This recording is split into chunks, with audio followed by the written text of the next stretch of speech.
기쁘고 복된 주님의 날입니다. 오늘 부활장 강의 마지막 날인데요. 고린도전서 15장 50절에서 58절 말씀 같이 보시겠습니다. 고린도전서 15장 50절에서 58절 우리 한 절씩 교독식으로 읽겠습니다. 형제자매 여러분, 내가 말하려는 것은 이것입니다. 살과 피는 하나님 나라를 유산으로 받을 수 없고 썩을 것은 썩지 않을 것을 유산으로 받지 못합니다.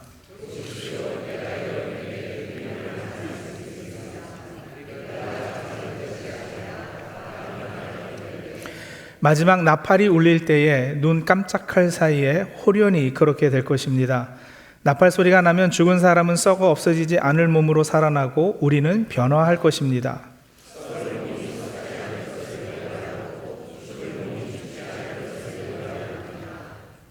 썩을 이 몸이 썩지 않을 것을 입고 죽을 이 몸이 죽지 않을 것을 입을 그때에 이렇게 기록한 성경 말씀이 이루어질 것입니다. 죽음을 삼키고서 승리를 얻었다. 너의 승리가 어디 있니? 죽음아, 너의 독침이 어디 있니? 죽음의 독침은 죄요, 죄의 권세는 율법입니다. 그러나 우리 주 예수 그리스도를 통하여 우리에게 승리를 주시는 우리는 감사를 드립니다. 같이 읽겠습니다. 그러므로 나의 사랑하는 형제 자매 여러분, 굳게 서서 흔들리지 말고 주님의 일을 더욱 많이 하십시오. 여러분이 아는 대로 여러분의 수고가 주님 안에서 헛되지 않습니다. 아멘. 여러분, 사람을 가장 지치게 만드는 것이 무엇일까요? 여러분, 뭐가 나를 제일 이렇게 지치게 합니까? 해야 할 일이 막 산더미같이 쌓여서 많은 것도 우리를 지치게 하죠. 몸이 힘든 것도 우리를 지치게 해요. 그러나 여러분, 그것보다 우리를 더 깊이 낙심하게 만드는 것이 있는데 그것은 바로 헛수고하고 있다라는 느낌, 생각이에요. 내가 지금 하는 일이 아무런 의미도 없다는 그 생각. 자녀를 위해 오랫동안 눈물로 기도했는데 아무런 변화가 보이지 않는 것 같을 때, 한 사람을 진심으로 사랑하고 섬겼는데 돌아오는 것은 감사가 아니라 오해, 상처일 때, 가족을 위해서 평생 희생했지만 아무도 알아주는 것 같이 느껴지지 않을 때, 특히 자녀들 오랫동안 전화도 한 통 없고, 그렇죠?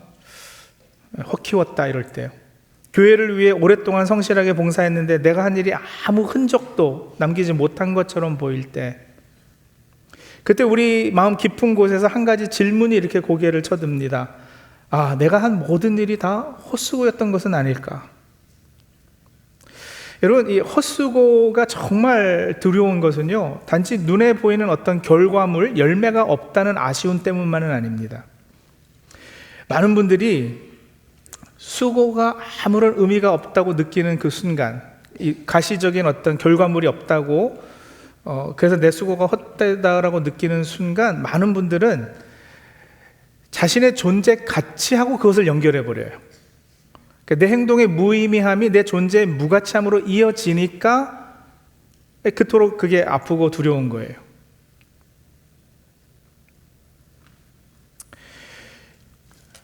근데 성경이 끊임없이 우리에게 말씀하시는 바, 예수 그리스도를 주로 고백하고 하나님의 자녀가 된 사람은 주 안에서 하는 모든 수고가 헛되지 않는데, 혹 그것이 가시적인 성과물로, 결과물로 보이던 보이지 않던 그렇다라는 거예요. 왜냐하면 그리스도 안에서 내 삶은 여전히 눈부시게 가치 있다라는 것이 끊임없이 성경이 우리들에게 해주시는 말씀이거든요.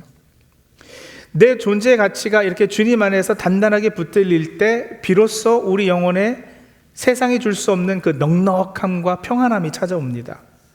그것이 주님이 말씀하신 참된 생명이고 그 생명의 그 풍성함을 맛보는 삶이거든요. 자, 오늘 본문이 고린도전서 15장 마지막 단락인데, 여기서 이 참된 생명의 풍성함을 저희들에게 일깨워 주는 말씀이에요. 우리는 부활장 강해를 통해서 그동안 복음의 핵심에서 시작해서 죽은 자의 부활, 그리고 장차 우리가 입게 될 부활의 몸이 어떨 것인지도 함께 살펴보았어요. 자, 그리고 오늘 부활장의 가장 마지막 말씀 앞에 섰는데, 오늘 설교 제목은 헛되지 않을 수고입니다.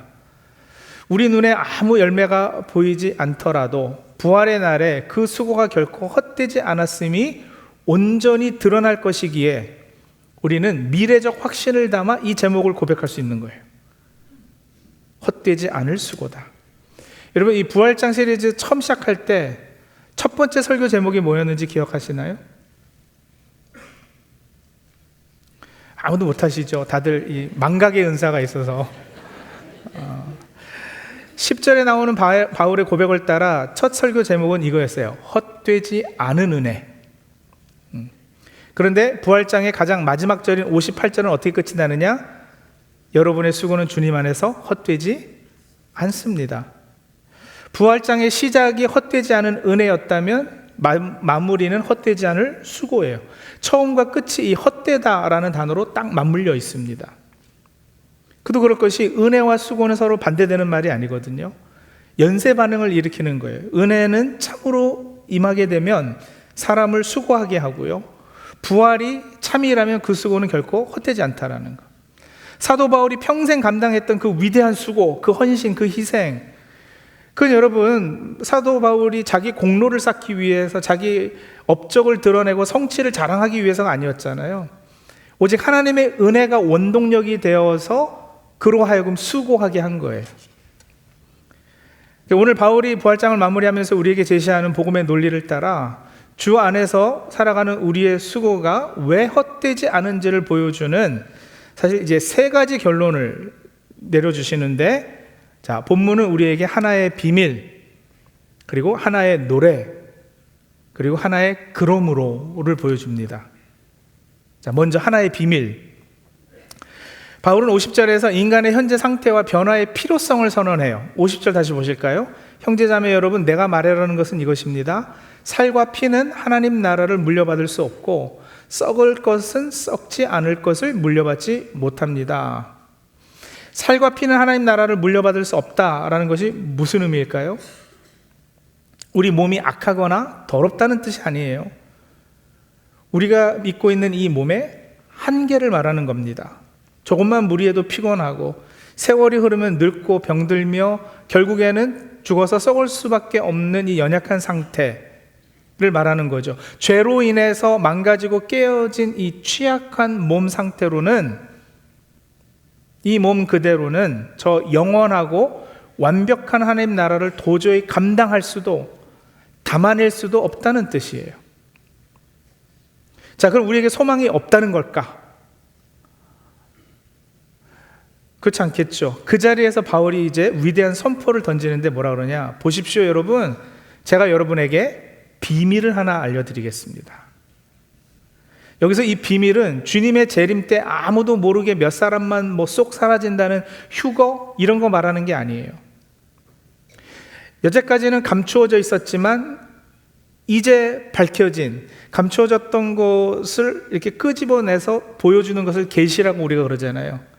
이제 하나님의 계시로 말미암아 하나님의 신실한 구원 계획이 바울에게 알려졌는데, 구체적으로 그게 무엇이냐? 이제까지 얘기해온 대로 현재 썩을 몸으로는 하나님 나라를 상속할 수 없기 때문에 새로운 몸이 필연적으로 필요하다는 사실. 두 번째, 그렇기에 주님이 오실 때 무덤 속에 죽어있던 성도들이 먼저 일어나고, 여러분 이게 재림 때 있을 것이에요. 나팔 소리가 불면, 그죠? 나팔 소리는 막 숨어라고 도망치라고 하는 게 아니고요, 끌어모으시는 거예요. 부르시는 거예요. 소리 듣고 오라고. 근데 어떤 일이 일어나느냐? 무덤 속에서 죽어있던 성도들이 먼저 일어나고, 그때 우리 성도들 중에 살아있는 분이 계시다면 순식간에 어떻게 된다고요? 홀연히 변화한다고요. 어떤 모습으로? 우리 지난주 얘기했던 그 부활체, 부활의 몸으로, 영광스러운 예수 그리스도의 부활하신 그 몸과 같은 몸으로, 하나님의 성품과 하나님의 영광을 담기에 충분한 합당한 그릇으로 변화될 것이에요. 그래서 세 번째가, 이 변화는 지금 이 몸을 폐기 처분하고 완전히 다른 존재를 만드는 것이 아니라, 우리 몸뿐만 아니라 여러분, 하나님께서 만드신 이 창조물, 창조 세계, 이 자연, 이걸 다 버리시겠다는 게 아니에요. 이걸 다 회복하시겠다라는 거예요. 본래 창조 모습으로, 그렇게 영광스러운 모습으로 덧입혀지는 순간이 될 것입니다. 그래서 53절의 말씀처럼 이 썩을 몸이 썩지 않을 것을 입고 죽을 몸이 죽지 않을 것을 반드시 입게 되는 거예요. 여기 이제 우리말 성경은 입어야만 합니다 이렇게 했는데, 이거는 내가 스스로 그것을 입기 위해서 노력해야 된다 그 말이 아니고요. 하나님께서 세우신 구원 계획에 따라 그분의 신실한 열심으로 자기 백성을 반드시 변화시키실 것이다라는 약속이고 위로입니다. 당시 산업과 문화의 중심지였던 고린도시에서 그 세상의 화려한 풍조와 눈앞의 현실에 밀려서 점점 신앙을 타협하고 부활의 소망을 잃어갔던 성도들을 한번 생각해 보세요. 매일 치열하게 살아가면서도 정작 영적인 침체를 겪고 있었던 그들에게 바울 선생님이 전하고자 했던 비밀이 그 비밀이에요. 그리고 그 비밀이 주는 위로는 이거죠. 낙심하지 말아라. 주님이 반드시 너희를 영광스럽게 바꾸신다. 너희가 하나님 말씀에 순종하려고 애쓰는 모든 수고가 헛되지 않다. 세상 한복판에서 믿음 지키느라고 고단한 저와 여러분 역시 오늘 주님이 들려주시는 이 약속의 응원을 품고 굳건히 서기를 원합니다. 우리도 반드시 썩지 않는 영광스러운 부활의 몸을 입게 될 줄로 믿습니다.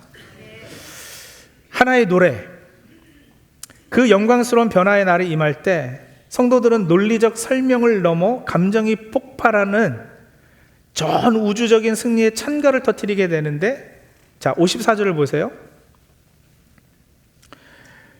썩을 이 몸이 썩지 않을 것을 입고 죽을 이 몸이 죽지 않을 것을 입을 그때에 이렇게 기록한 성경 말씀이 이루어질 것입니다.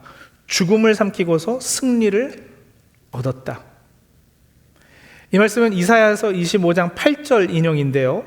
이사야서는 그 25장에서 자신이 본 환상을 기록하고 있는 중이었어요. 만군의 여호와께서 모든 민족을 위해서 산 위에 잔치를 베푸시는 장면, 이걸 환상으로 보는 거예요. 기름진 것과 오래 저장한 포도주로 연회를 여시고 그 잔치상에서 뭐라 그러시느냐면 죽음을 영원히 멸했다. 모든 사람의 얼굴에서 눈물을 말끔히 닦아주겠다. 하나님의 백성이 세상에서 당한 수치를 다 없어주겠다 이러셨거든요. 그 환상을 보았어요. 그리고 바울 선생님은 지금 그 환상, 이사야가 본 환상을 그 마지막 때 주님의 재림 장면 때 있을 그것으로 지금 그리고 있는 거예요. 그게 그 이사야가 본 환상의 성취가 바로 그때라고 이야기를 하는 거예요. 그러니까 죽음의 끝은 법정이 아니라 여러분 잔치상에서 선언됩니다. 우는 자리가 아니라 먹고 마시며 기뻐하는 자리에서요. 그리고 이어지는 55절, 자, 이 구절은 천천히 소리내서 이렇게 담대하게 읽어야 되는데요. 죽음아 너의 승리가 어디 있느냐? 죽음아 너의 독침이 어디 있느냐? 여러분, 이거는 어떤 신학적인 논문이나 신학적 선언 이런 게 아니고요, 노래예요. 조금 심하게 말하면 사실 거의 조롱이에요. 자, 이 구절은 호세아 13장의 말씀인데, 자, 역시 호세아 13장에서 어떤 일이 벌어지고 있느냐면 이 심판을 선언하는 심판의 문맥에서 이 말씀이 선포되었는데, 바울은 부활의 빛 아래서 통째로 이걸 뒤집어서 승리의 함성으로 바꿔서 부르고 있습니다. 그리고 초대교회 성도들은 장례식에서 그래서 이 구절을 노래했다고 그래요. 관 앞에서 죽음을 비웃는 거예요. 그렇죠? 우리 사랑하는 이가 하나님의 부르심을 받고 이제 우리 뷰잉 서비스하고 이럴 때 관 앞에 서게 되잖아요. 그때 부르는 노래, 조롱, 죽음아 너의 승리가 어디 있느냐? 죽음아 네 독침이 지금 어디 있는데 그 무섭다던 그 독침, 응? 네가 자랑하는 그 승리가 어디 있느냐? 여러분, 솔직히 죽음은 여전히 두렵잖아요. 우리한테 여전히 장례식장에서 우리는 울어요. 근데 어떻게 이럴 수 있었을까? 자, 56절에 보시면 죽음의 독침은 죄요 죄의 권세는 율법입니다. 사실은 이것 때문에 죽음이 두려운 거예요. 이것 때문에 우리가 죽음 앞에서 무릎 꿇게 돼요. 죽음이 진짜 무서운 이유는 생물학적 종료 때문이 아니라 죽음의 독침이 죄이기 때문에 그래요. 그리고 하나님의 거룩한 율법은 우리 죄를 숨김없이 드러내서 하나님의 심판 아래에 있음을 선언하잖아요. 율법이 약한 것이 아니고 그래서 이 죄의 힘을 더해주는 것이 아니고요. 율법은 거룩하지만 죄인은 그 거룩하신 율법 앞에서 그 죄와 형벌을 피할 수 없게 된 거예요. 그래서 이 죽음이라는 것이 그토록 공포스러운 건데, 자, 그러나 56절에 죽음이 두려운 이유를 알려주시고 57절의 시작이 어떻게 돼요? 그러나예요. 그러나 반전입니다. 그러나 그리스도께서 율법의 모든 요구와 저주를 십자가에서 친히 우리 대신 담당하셨다고요. 죽음은 골고다에서 예수님께 가장 깊은 독침을 찔렀습니다. 우리의 죄와 율법의 저주를 짊어진 채 주님은 숨을 거두셨습니다. 그리고 죽음은 자신이 최종 승리를 했다라고 생각을 했었을 거예요. 죽음을 의인화하자면은요. 그러나 사흘 만에 주님께서 사망 권세를 깨뜨리고 살아나셨어요. 죽음이 그를 가두지 못했어요. 죽음의 독침은 그리스도를 영원히 붙잡지 못했어요. 그 권세가 마침내 꺾인 거예요. 이 그러나가 우리에게 소망을 주는 거죠. 하이델베르크 요리문답 42문은요, 그리스도께서 우리를 위해 죽으셨는데 왜 우리도 여전히 죽어야 하는지를 묻습니다. 그죠? 조금 전까지 내가 설명한 거 들으면 그런 질문이 떠오르지 않으시겠어요? 예수님이 죄의 당연한 결과인 사망을 우리 대신 죽으셨고 사망의 권세를 이기고 부활을 하셨다면 우리는 왜 죽어야 되는데요? 이 질문이 떠오르지 않겠어요? 그 질문에 뭐라고 답하느냐? 그리스도 안에 있는 성도에게 죽음은 더 이상 영원한 멸망의 문이 아닙니다. 우리 주 예수 그리스도로 말미암아 우리에게 최종 승리를 주시는 하나님께 우리는 감사함으로 이 노래를 부를 수 있습니다. 이렇게 얘기를 하고 있어요. 하나의 노래. 자, 그리고 마지막으로 하나의 그러므로. 부활장의 가장 마지막 절 58절. 바울 사도가 이 장엄한 교리를 어떻게 마무리하는가? 이렇게 얘기합니다.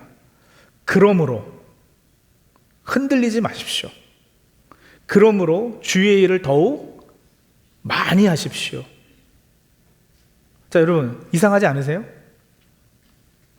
57절까지 천국과 부활과 영혼을 이야기했으면 결론은 그러므로 여러분 하늘만 바라보고 사십시오. 뭐 이래야 될 것 같잖아요. 근데 아니요. 바울의 결론은 그러므로 지금 내 자리를 지켜라예요. 바울이 천국과 재림의 서사시를 지나서 최종적으로 안착한 곳은 저 멀리 어떤 하늘 위, 구름 위가 아니고요. 우리의 일상, 우리의 고단한 월요일 아침입니다. 부활의 마지막 단어는 천국이 아니에요. 영광이 아니에요. 중간에 나오긴 하지만 마지막 나팔도 사실은 아니에요. 뭐라고요? 수고라고요. 부활장의 마지막 단어, 수고. 은혜가 우리를 수고하게 하고 억지로가 아니라 자발적으로 원해서 기쁨으로 수고하게 하고 부활이 그 수고가 헛되지 않음을 보증한다고요. 그래서 여러분 부활이라는 것은 죽음 뒤에 받을 위로만이 아니라 오늘이라는 날을 신실하게 수고하게 만드는 실제적인 힘입니다. 우리에게 참된 생명의 풍성함을 누리게 하는 비결입니다. 예, 알아요. 우리의 순종은 언제나 부족하고 우리 동기에도 불순물이 늘 섞여 있죠. 그러나 우리가 그리스도를 의지하여서 믿음으로 드리는 작은 순종을 주님께서는 은혜로 정결하게 하시고 자신의 선한 일에 사용하십니다. 부활을 믿는 성도의 수고는 그래서 먼지 쌓인 목록이 아니라 한 사람의 삶의 걸음을 통해 구체적으로 증명이 되는 거예요. 어떤 분에게는 그 수고는 방황하는 자녀를 위해 골방에서 눈물로 오래 드리는 기도일 것입니다. 어떤 분에게는 병상에 누워있는 배우자의 곁을 묵묵히 지키는 고단한 일일 것입니다. 또 어떤 분에게는 내일 월요일 아침 다시 일터에 나가 남들은 다 쉽게 타협하는 그 자리에서 손해를 감수하고 정직을 선택하는 외로운 싸움일 것입니다. 교회 안에서도요, 아무도 보지 않는 주방에서 고무장갑을 끼고 하는 설거지일 수도 있고, 매주일 천반직축 뛰어다니는 아이 한 명의 이름을 기억하며 가슴에 품고 기도하는 교사의 섬김일 수도 있고요, 낙심하여 무너진 성도의 곁에서 그 아픈 이야기를 오랜 시간 묵묵히 들어주는 일, 상처를 받고도 공동체를 떠나기보다 화해와 연합을 위해 먼저 한 걸음 내딛는 그 모든 노력, 이게 다 주 안에서 하는 수고예요. 그리고 여러분, 부활을 믿는 사람들은 개인과 가정, 교회라는 울타리 안에서만 그 수고를 하는 것이 아니라 담장을 넘어 세상을 향해 그 수고의 범위를 넓혀갑니다. 예수 그리스도의 이름을 들고 세상 속으로 들어가 깨어지고 아파하는 이웃을 구체적으로 섬기는 것, 부당함과 불의가 가득한 사회적 현실 속에서 묵묵히 공의와 사랑을 실천하는 것, 그리고 아직도 죽음의 공포와 허무함 속에 갇혀있는 이들에게 예수 그리스도의 복음을 전하는 그 모든 눈물 어린 수고가 다 거기에 포함이 돼요. 담장을 넘어 세상을 섬기고 예수를 전하는 그 모든 발걸음이 세상의 이 계산법으로는 미련해 보일지 몰라도 하나님 나라 장부에는 가장 영광스러운 수고로 기록될 것입니다. 그리고 여러분, 오늘 이 맥락에서 조금 조심스럽지만 한 가지 권면을 더 하고 싶은데, 혹시 우리 가운데 오랫동안 신앙의 주변인으로 혹은 교회 생활의 관찰자로 구경꾼으로 머물러 계신 분은 없습니까? 찬양교회 사람 많은데 나 하나 안 움직여도 교회는 잘 돌아가겠네요. 굳이 내 시간과 에너지를 써가며 피곤하게 수고할 필요가 있나 하는 마음이 슬며시 이렇게 찾아와서 그것에 젖어든 분들이 안 계실 줄 모르겠어요. 세상에서 바삐 살다 보니까 조금씩 신앙의 열심이 사라지고 세상과 이렇게 타협하고 지내시는 분들, 무조건 열심히 봉사하라고 등을 떠미는 것은 아닙니다. 다만 목회자로서 너무 안타까운 것은 신앙이 오랫동안 관찰하는 자리에만 머물면 부활의 생명은 머리로 아는 교리가 될 뿐 우리의 손과 발에서 경험되는 실제가 되기 어렵습니다.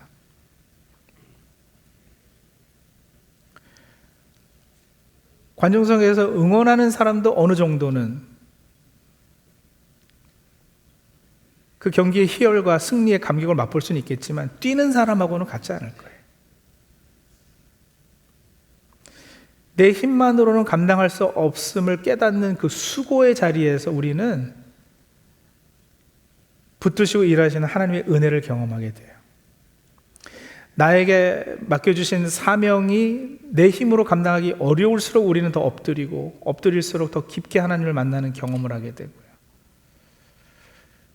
그리고 나 같은 사람을 통해서 여러분, 이 봉사의 자리, 선교의 자리 이런 데 서보세요. 하나님께서 나를 통해서도 일하시네. 여러분, 그 감격, 그 감동은 말로 설명해서 알아들을 것은 아닌 것이죠. 그러니 차가운 관찰자로 머물지 마십시오. 작은 일이라도 좋습니다. 기도의 자리든 보이지 않는 작은 섬김의 자리든 주님이 피로 사신 이 공동체와 그분이 사랑하시는 세상을 향해 기꺼이 손과 발을 내어 드리십시오. 편안한 방관자가 되기보다 거룩한 수고를 선택할 때 우리는 비로소 진짜 살아있는 생명의 맛을 보게 될 것입니다. 사랑하는 성도 여러분, 6주간의 부활절 여행이 오늘로 마무리가 됩니다. 언젠가 우리도 사랑하는 일을 먼저 떠내보내는 순간이 있을 거고요. 마침내 언젠가 우리 자신의 마지막 날도 맞게 될 것입니다. 관이 닫히고 세상의 문이 닫히는 순간이 오겠죠. 그러나 죽음이 우리의 인생을 닫는 최종 문장은 아닙니다. 마지막 나팔이 울릴 때 우리 주님께서 영광으로 다시 이 땅에 임하실 때 하나님께서 쓰실 영광스러운 부활의 문장이 남아 있습니다. 그러므로 우리는 마지막 날에 완성될 그 승리의 노래를 오늘 미리 가슴에 품고 살아갑니다. 그 노래가 있기에 우리는 낙심하지 않고 내일 월요일 아침 다시 삶의 자리로, 그리고 우리가 변화시켜야 할 세상의 한복판으로 당당하게 걸어 들어갑니다. 다시 가정으로 돌아가고요, 다시 일터로 갑니다. 관중석에서 내려와서 담장을 넘어 다시 세상을 섬기고 우리에게 맡겨진 사람들을 사랑하고 예수를 전하는 수고를 묵묵히 이어가는 겁니다. 그것이 부활의 생명을 오늘의 일상에서 살아내고 그 풍성함을 실제로 맛보는 길인 것입니다. 그러므로 사랑하는 성도 여러분, 굳게 서십시오. 흔들리지 마십시오. 주님께서 맡기신 일들 다시 믿음과 사랑으로 감당하십시오. 여러분이 주님 안에서 살아온 세월도, 흘린 눈물도, 세상을 향해 뻗어간 그 고단한 수고도 주님 안에서 결코 헛되지 않습니다.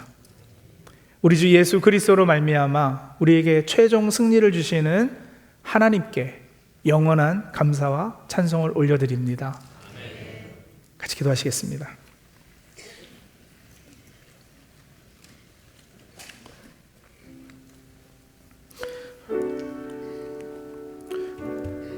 우리 바삐 수고하며 살다 간혹 문득 이거 다 헛된 것 아닌가? 이런 생각 드실 때 있으시죠?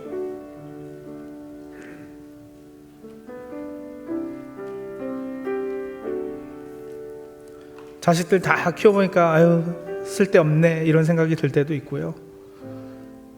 내가 그렇게 신경 쓰고 섬겨주고 했는데 역시 사람은 믿을 게 못 돼. 내가 교회에서 그렇게 열심히 했는데 다 소용없어. 그저 우리의 수고가 헛되다고 느낄 때 참 허무합니다. 근데 오늘 말씀은 눈에 보이는 그런 열매 없음에 낙심해서 우리의 수고가, 우리의 존재가 헛되다 여기지 않아야 된다고 말씀하십니다. 세상의 계산법을 따라서 이 수고의 값을 매기지 말라고 이야기합니다. 사망 권세 깨트린 주님 안에서 내 삶은 눈부시게 가치 있다는 확신을 그래서 우리 시간에 말씀을 통해 갖게 해달라고, 죽음의 공포를 비웃는 승리의 노래를 마음에 품고 영혼의 넉넉함과 평안함, 풍성함을 누리는 우리 모두 다 되게 해달라고 우리 시간에 같이 기도하시겠습니다.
우리 한 가지 더 기도하겠는데요, 우리 성도님들 자신에게 한번 질문하시고 자신의 신앙을 이렇게 한번 관찰해 보세요.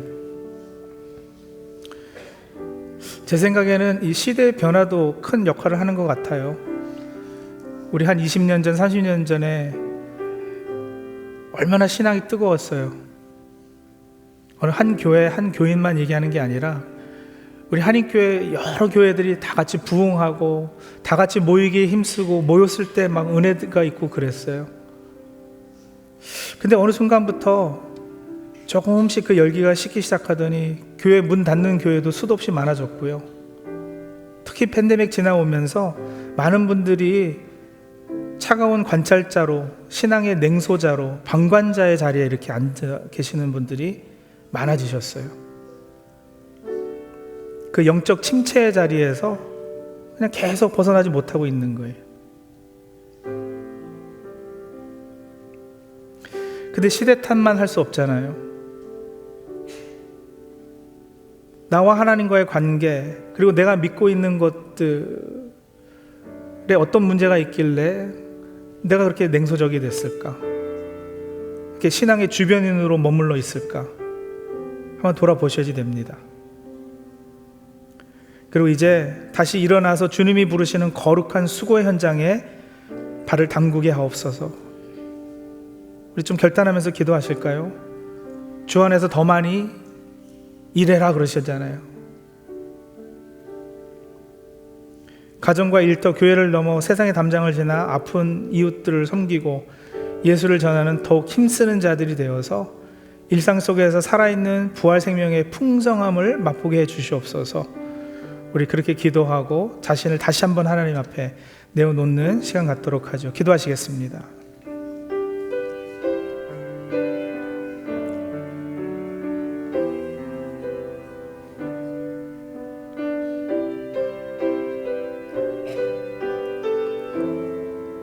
하나님, 주일 더 많이 오늘 되게 해주시옵소서. 그것이 기쁨이 되게 하시고 거기서 얻어지는 평안과 만족과 풍성으로 우리가 다시 되게 도와주시옵소서.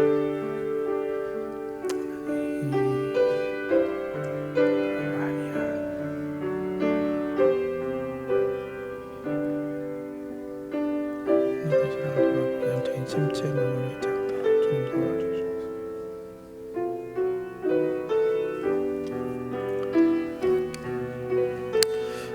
부활과 생명의 주님, 당장 눈앞에 열매가 보이지 않을 때에도 낙심하지 않게 해주시고 우리를 다시 살리시고 온전히 변화시키실 약속을 붙들게 하여 주시옵소서.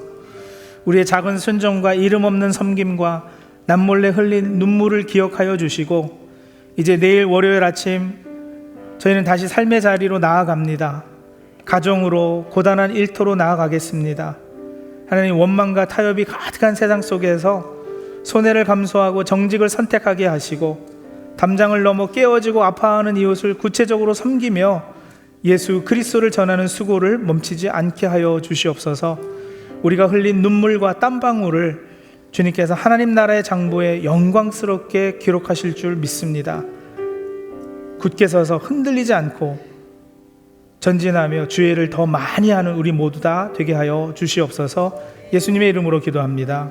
아멘.